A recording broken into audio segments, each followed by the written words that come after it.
Masa kekuasaan VOC pada tahun 1602 sampai 1799. Banyak pedagang dari beberapa negara Eropa bersaing untuk menguasai perdagangan di Nusantara, termasuk Belanda atau negeri kincir angin. Persaingan juga terjadi di antar perusahaan dagang orang-orang Belanda. Hal itulah yang menjadi perhatian pemerintah dan parlemen Belanda, sebab persaingan itu tentu juga akan merugikan pemerintahan Belanda sendiri. Guna menyaingi Inggris yang membentuk EIC atau East India Company pada tanggal 20 Maret 1602, Belanda membentuk kongsi atau Persatuan Dagang VOC. Persekutuan dagang VOC tersebut merupakan hasil penyatuan atau merger dari beberapa serikat dagang yang ada di Belanda. Serikat dagang VOC ini merupakan singkatan dari Verenigde Oost-Indische Compagnie. Dalam bahasa Indonesia disebut dengan VOC. Merupakan Persekutuan Dagang Hindia Timur. VOC pertama kali berpusat di Ambon. Tujuan dibentuknya VOC antara lain yang pertama, menghindari persaingan yang tidak sehat antara sesama pengusaha dagang Belanda di Nusantara. Yang kedua, membantu keuangan pemerintah Belanda. Yang ketiga, menyaingi pedagang-pedagang lain dari negara Eropa lainnya, terutama Inggris dan Portugis. Yang keempat, memperkuat posisi sehingga dapat melaksanakan monopoli perdagangan. Yang kelima, menjalankan pemerintahan sebagai wakil pemerintah Belanda di Hindia Timur. Beberapa catatan penting selama kekuasaan VOC. Nusantara pada saat ini dikenal dengan nama Hindia Timur atau Oost-Indische karena Indonesia memang terletak di sebelah timur Hindia. Pada masa ini masih berdiri kerajaan-kerajaan daerah yang memiliki kedaulatannya masing-masing. VOC adalah sebuah perusahaan dagang yang merupakan penggabungan dari serikat-serikat dagang Belanda yang masuk ke Indonesia. VOC bukanlah pemerintahan Belanda. Dengan demikian, bisa dibilang Indonesia bukan diperintah oleh negara, tetapi diperintah oleh sebuah perusahaan. VOC dipimpin oleh seorang gubernur jenderal. VOC merupakan organisasi yang mengurusi masalah perdagangan Belanda di Hindia Timur atau Indonesia. Meskipun demikian, VOC bertindak seperti sebuah negara. Dalam menjalankan tugasnya, ia mendapat wewenang istimewa dari pemerintah Belanda berupa hak otori. Hak otori atau hak-hak istimewa yang tercantum dalam Oktrol atau Piagam Charter pada tanggal 20 Maret 1602 meliputi: yang pertama, hak monopoli untuk berdagang dan berlayar serta menguasai perdagangan. Yang kedua, hak kedaulatan sehingga dapat bertindak seperti sebuah negara, yaitu memiliki angkatan perang sendiri, menyatakan perang, dan mengadakan perdamaian. Yang ketiga, menetapkan atau mengeluarkan mata uang sendiri, merebut dan menduduki daerah-daerah baru,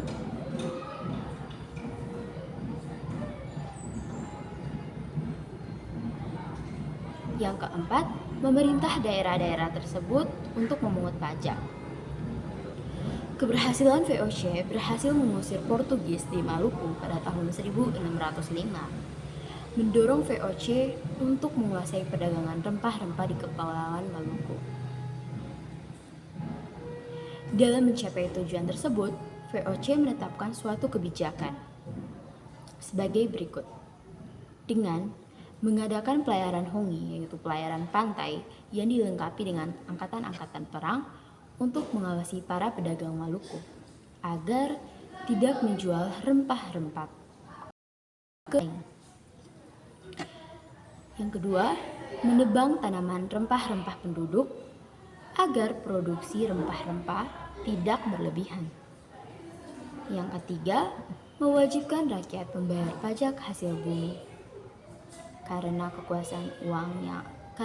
kekuasaan yang semakin besar, kerajaan Belanda mengangkat seorang gubernur jenderal untuk memimpin VOC. Gubernur jenderal yang pernah menjabat VOC ialah Peter Wolf pada tahun 1610 sampai 1614 dan Jan Pieter Zoon Koen pada 1619 dan 1623. Pada mulanya, rakyat dan pengusaha daerah bersikap baik pada VOC. Sikap baik inilah yang membuat rakyat dimanfaatkan untuk semakin berkuasa di Nusantara oleh VOC. Namun, berjalannya waktu, orang-orang Belanda mulai menampakkan sikap congkak dan sombong. Hal itulah yang memunculkan kebencian rakyat dan para penguasa lokal. Pada masa Gubernur Jenderal Lawrence Rachel, Jayakarta berhasil direbut oleh pasukan Kesultanan Banten yang dibantu oleh tentara Inggris di bawah Laksamana Thomas Dale. VOC terusir dari Jayakarta pada tahun 1618 dan kemudian berpindah ke Maluku. Jayakarta kembali dapat dikendalikan oleh Kesultanan Banten.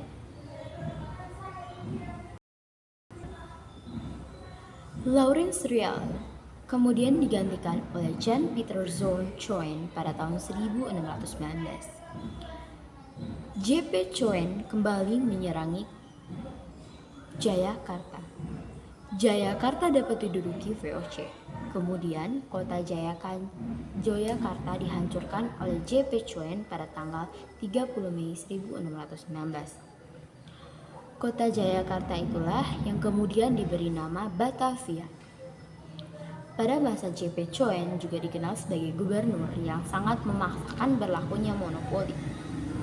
J.P. Koen tiba di Batavia dan diangkat kembali sebagai gubernur jenderal untuk jabatan yang kedua kalinya pada tahun 1627. Serangan tentara Mataram di bawah Sultan Agung ke Batavia terjadi pada masa jabatan yang kedua ini. VOC banyak melakukan campur tangan politik pada kerajaan-kerajaan daerah di Nusantara. Selain itu, VOC juga melakukan politik divide et impera atau politik adu domba untuk mendapatkan kekuasaan dan keuntungan di Nusantara. Pada tahun 1641, VOC berhasil mengalahkan Portugis di Malaka. Belanda kemudian menggantikan posisi Portugis di Malaka. Kekuasaan VOC berlanjut setelah VOC berhasil memaksa Sultan Hasanuddin menandatangani Perjanjian Bongaya pada tahun 1667. Perjanjian tersebut menegaskan kekuasaan VOC di Makassar. VOC pun berakhir pada abad ke-17 dan 18 dan berhasil menguasai sebagian besar wilayah Jawa dan pelabuhan-pelabuhan penting di Indonesia Timur seperti Makassar dan Maluku. Hal tersebut menandai kejayaan VOC. Memasuki tahun 1673, VOC pun mengalami kemunduran.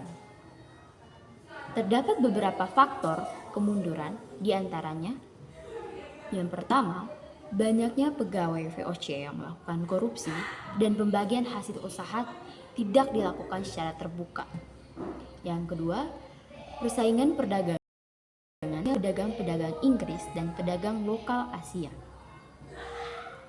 Yang ketiga, kemerosotan keuntungan perusahaan VOC karena banyak digunakan untuk biaya perang, seperti Perang Inggris, Belanda dan Prancis pada tahun 1780 sampai 1784 yang membuat jalur akses pelayanan VOC terblokir melihat kondisi tersebut.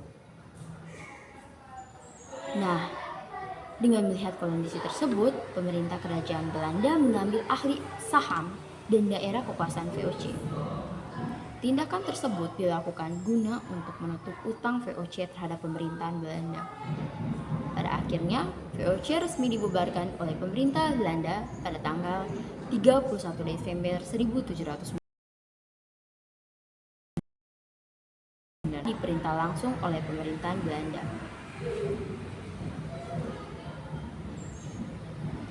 Yang kedua, masa Hindia Belanda di bawah pemerintahan Belanda Prancis pada tahun 1800 sampai 1811. Setelah VOC dibubarkan pada tahun 1799, tanggung jawabnya diambil alih oleh Hindia Belanda atau Netherlands Indies, yaitu wilayah pemerintahan jajahan di bawah kerajaan Belanda. Pengambilan kekuasaan ini bertujuan agar wilayah Indonesia masih dalam kekuasaan Belanda. Pemerintahan Belanda hanya bertahan sampai 1806. Saat itu, Belanda yang menggantikan VOC harus menanggung utang-utang VOC. Nusantara pada saat ini dikenal dengan nama Hindia Belanda karena wilayah Indonesia pada masa tersebut langsung diperintah oleh Belanda.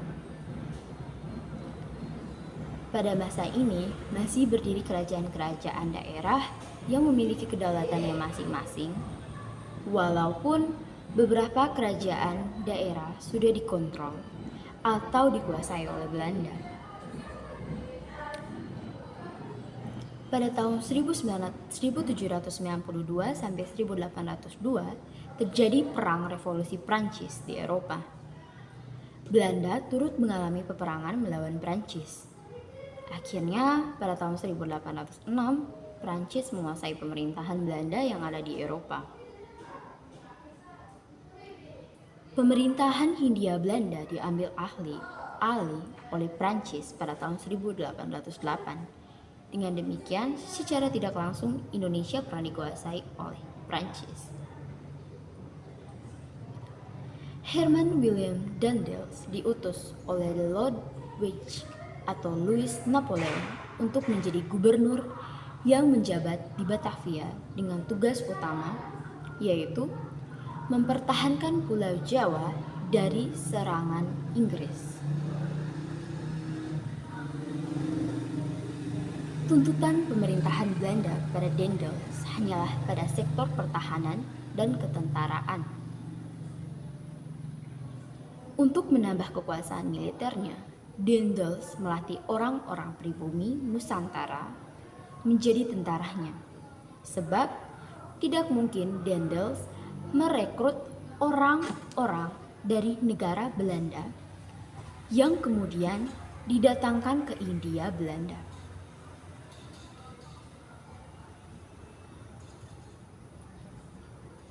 Daendels membuat sistem kerja paksa atau kerja rodi.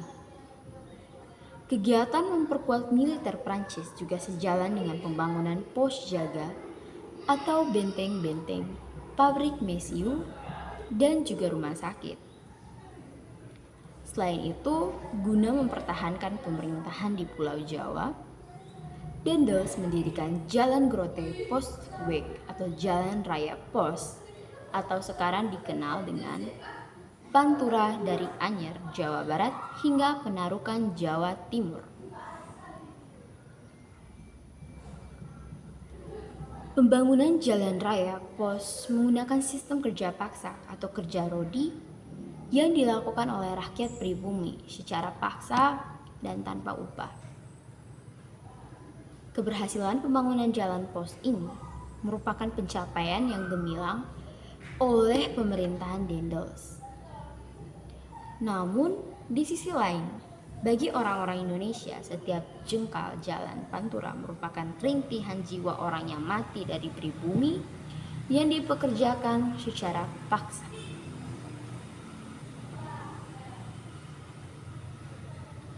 Setelah pembuatan jalan raya pos selesai, Daendels memerintahkan untuk membuat perahu-perahu kecil dan kemudian membuat pelabuhan-pelabuhan untuk tempat bersandarnya kapal perang.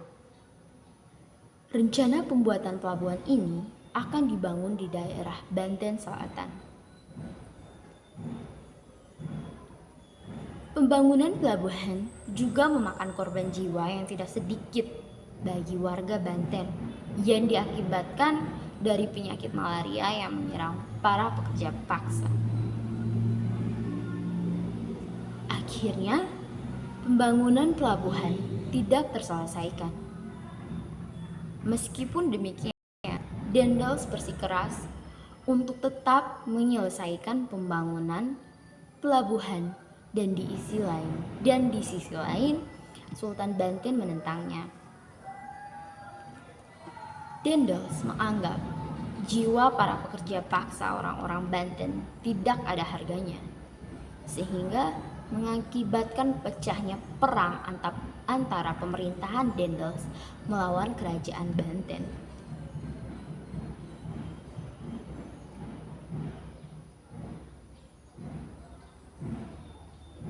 Pada tahun 1810, kerajaan Belanda di bawah pemerintahan Louis Napoleon dihapuskan oleh Napoleon menjadi kekuasaan Prancis. Otomatis Indonesia berganti dari pemerintahan Belanda. Akibatnya, tindakannya yang otoriter pada 1811, Daendels dipanggil kembali oleh Napoleon untuk kembali ke Eropa dan digantikan oleh Gubernur Jansen. Beberapa kebijakan-kebijakan yang dilakukan Daendels selama menjabat di Indonesia, terutama di Pulau Jawa. Yang pertama, di bidang pertahanan dan keamanan.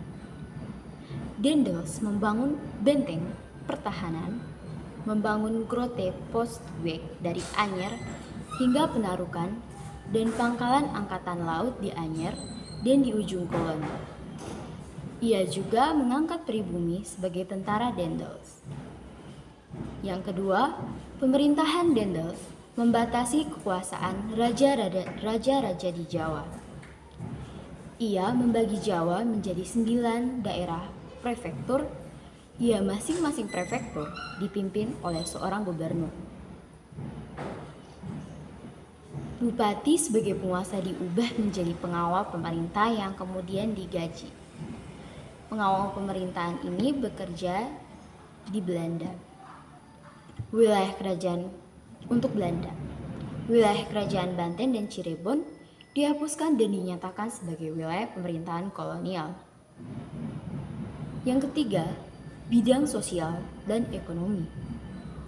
Daendels memaksakan perjanjian kepada pengusaha Surakarta dan Yogyakarta untuk melebur ke dalam pemerintahan kolonial, meningkatkan pemasukan dari pajak, meningkatkan kegiatan penanaman paksa dan penyerahan wajib hasil bumi, serta melakukan penjualan tanah kepada pihak swasta. Daendels juga memberantas sistem tuan tanah atau feodal yang sebelumnya dilakukan oleh VOC.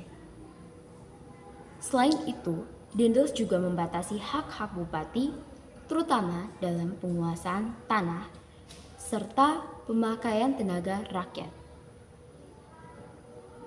Pemerintahan Daendels dianggap sebagai pemerintahan bertangan besi atau otoriter.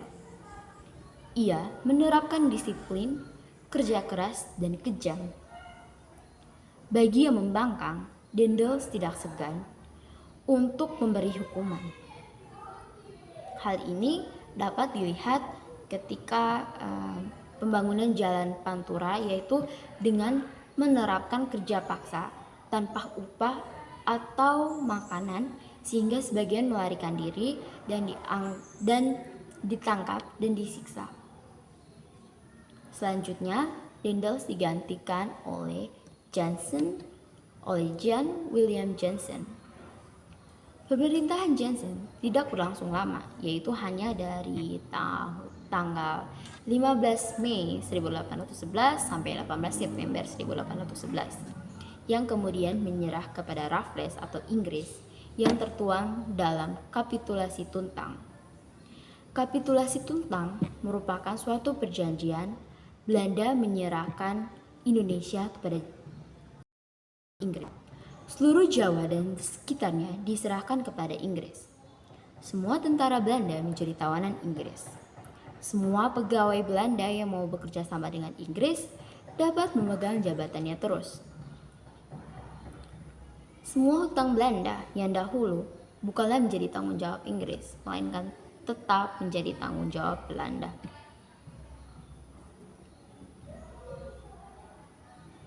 Yang ketiga, masa pemerintahan kerajaan Inggris pada tahun 1811 sampai 1816.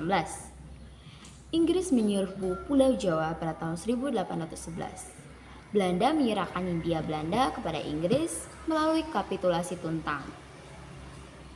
Isi perjanjiannya itu sebagai berikut. Pada masa itu, Indonesia diperintah oleh Thomas Stamford Raffles sebagai wakil gubernur jenderal yang berkedudukan di Kalkutta, India. Namun dalam pelaksanaannya, Raffles berkuasa penuh di Indonesia sehingga Raffles sering dianggap juga sebagai gubernur jenderal yang waktu itu dinamakan British East India atau Hindia Timur Inggris. Pada awalnya pemerintahan Raffles di Indonesia cenderung mendapat tanggapan positif dari para raja dan rakyat Indonesia karena suatu hal. Karena para raja dan rakyat Indonesia itu tidak menyukai pemerintahan Dendels yang sewenang-wenang dan kejam. Ketika masih berkedudukan di Penang, Malaysia, Raffles beberapa kali melakukan misi rahasia ke kerajaan-kerajaan yang anti Belanda di Indonesia, seperti Palembang, Banten, dan Yogyakarta, dengan janji akan memberikan hak-hak lebih besar kepada kerajaan-kerajaan tersebut. Raffles memiliki kepribadian yang simpatik.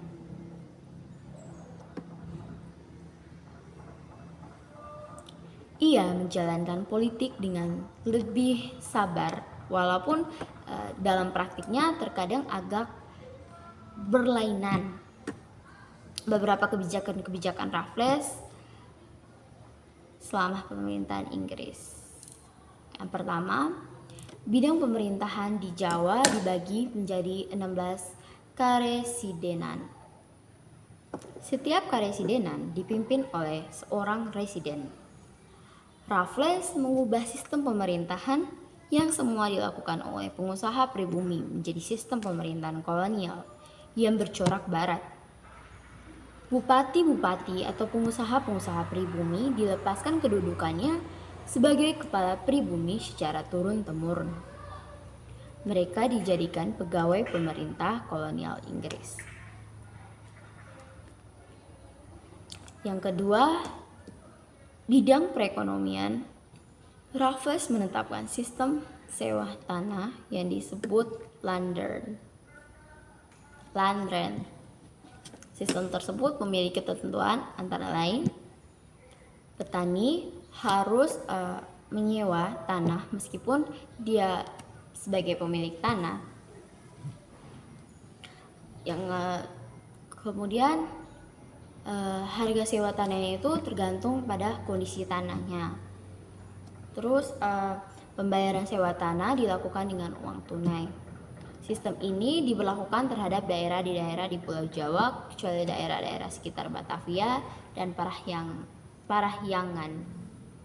Hal itu disebabkan daerah-daerah Batavia pada umumnya telah menjadi milik swasta dan daerah-daerah sekitar Parahyangan merupakan daerah wajib tanam kopi yang memberikan keuntungan yang besar kepada pemerintah. Bagi yang tidak memiliki tanah dikenakan pajak kepala. Petani diberikan kebebasan untuk menanam tanaman ekspor, sedangkan pemerintah hanya berkewajiban membuat pasar untuk merangsang petani menanam tanaman ekspor yang paling menguntungkan.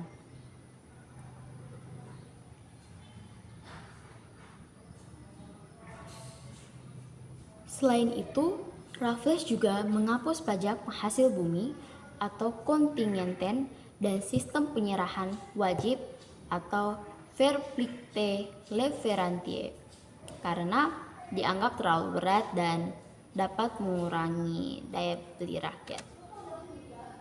Yang ketiga, bidang hukum.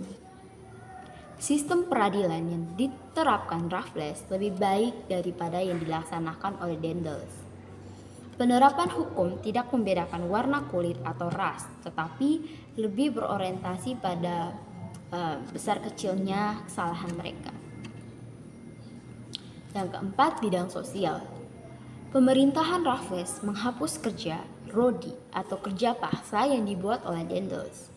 Ia juga menghapuskan perbudakan, walaupun dalam praktiknya Raffles melanggar berbagai kebijakan, termasuk kebijakan tersebut. Yang kelima, bidang ilmu pengetahuan. Masa pemerintahan Raffles di Indonesia memberikan cukup banyak peninggalan yang berguna bagi ilmu pengetahuan.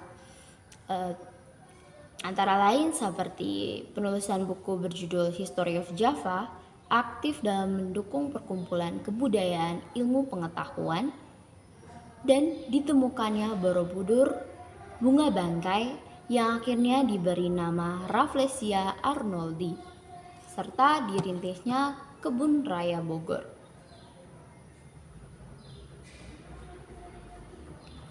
Berakhirnya pemerintahan Inggris di Indonesia ditandai dengan adanya Convention of London atau Konvensi London pada tahun 1814. Perjanjian tersebut ditandatangani oleh wakil-wakil dari Belanda dan Inggris. Isi dari Konvensi London adalah pengembalian Indonesia kepada Belanda kecuali Bengkulu, serta tukar-menukar beberapa wilayah jajahan antara Inggris dan Belanda. Setelah Konvensi London tersebut, Raffles digantikan oleh John Vandal dalam waktu yang singkat. Namun Raffles masih menguasai wilayah di Bengkulu, Bangka, dan Belitung. Karena pemerintahan Raffles berada di antara dua masa penjajahan Belanda, pemerintahan Inggris itu disebut sebagai masa interregnum atau masa sisipan. Akhirnya Inggris benar-benar meninggalkan Indonesia pada tahun 1816.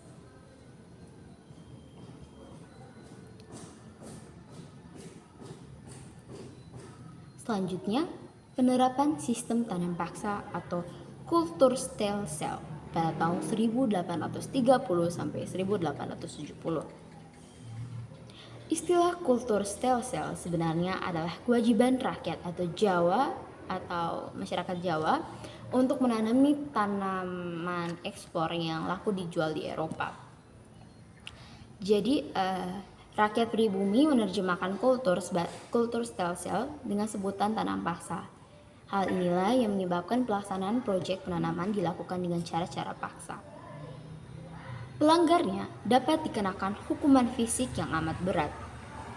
Jenis-jenis tanaman yang wajib ditanam seperti tebu, nila, teh, tembakau, kayu manis, kapas, merica atau lada, dan kopi. Menurut Van den Bosch, Kulturstelsel didasarkan atas hukum adat yang menyatakan bahwa barang siapa berkuasa di suatu daerah, ia memiliki tanah dan penduduknya. Karena raja-raja di Indonesia sudah takluk kepada Belanda, pemerintah Belanda menganggap dirinya sebagai pengganti raja-raja tersebut. Oleh karena itu, penduduk harus menyerahkan sebagian hasil tanahnya kepada pemerintahan Belanda.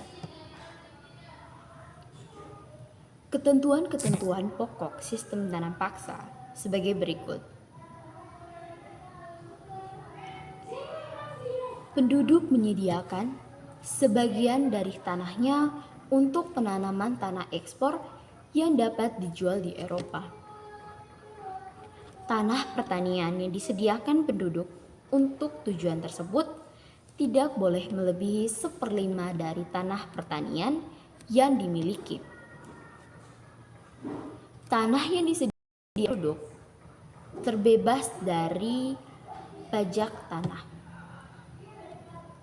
Pekerjaan yang diperlukan untuk menanam tanah tidak boleh melebihi pekerjaan untuk menanam padi dan sebagainya. Hasil dari tanaman tersebut diserahkan kepada pemerintah Hindia Belanda. Jika harganya ditaksir melebihi pajak tanah yang harus dibayar rakyat, kelebihan itu akan diberikan kepada penduduk.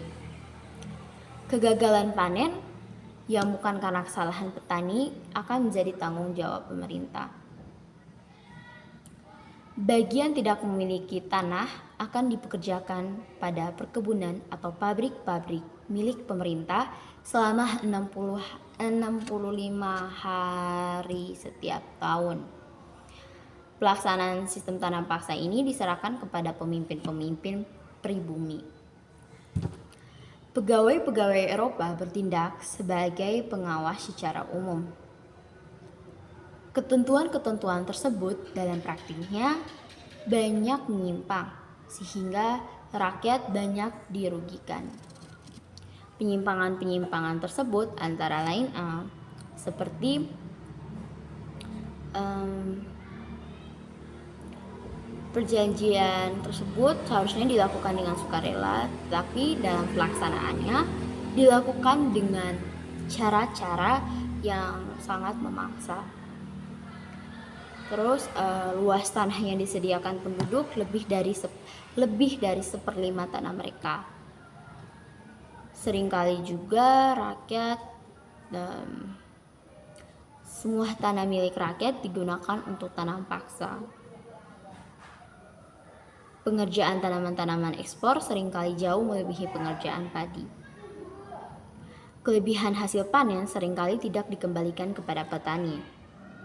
Pajak tanah masih ada tanah yang digunakan untuk proyek tanam paksa.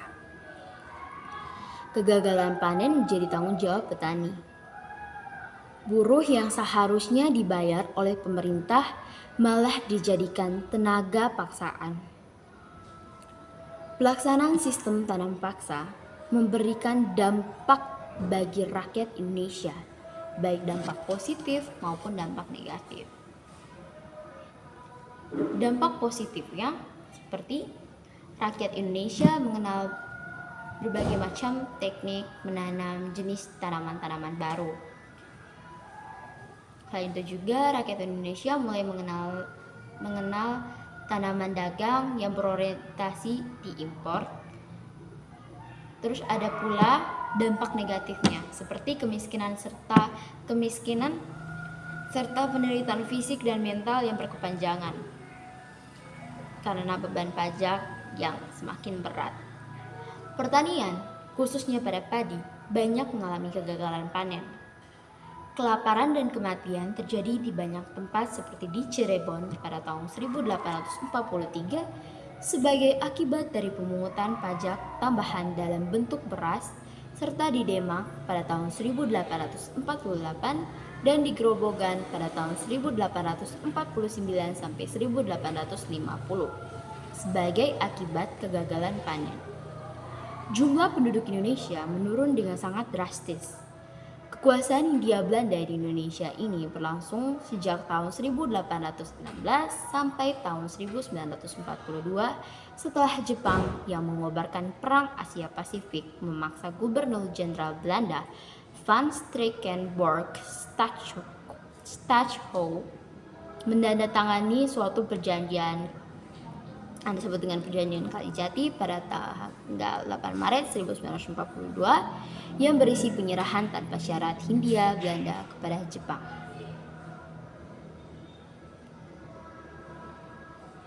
Jadi, begitulah sejarah kedatangan bangsa Indonesia, bangsa Eropa di Indonesia. Sekian dan terima kasih.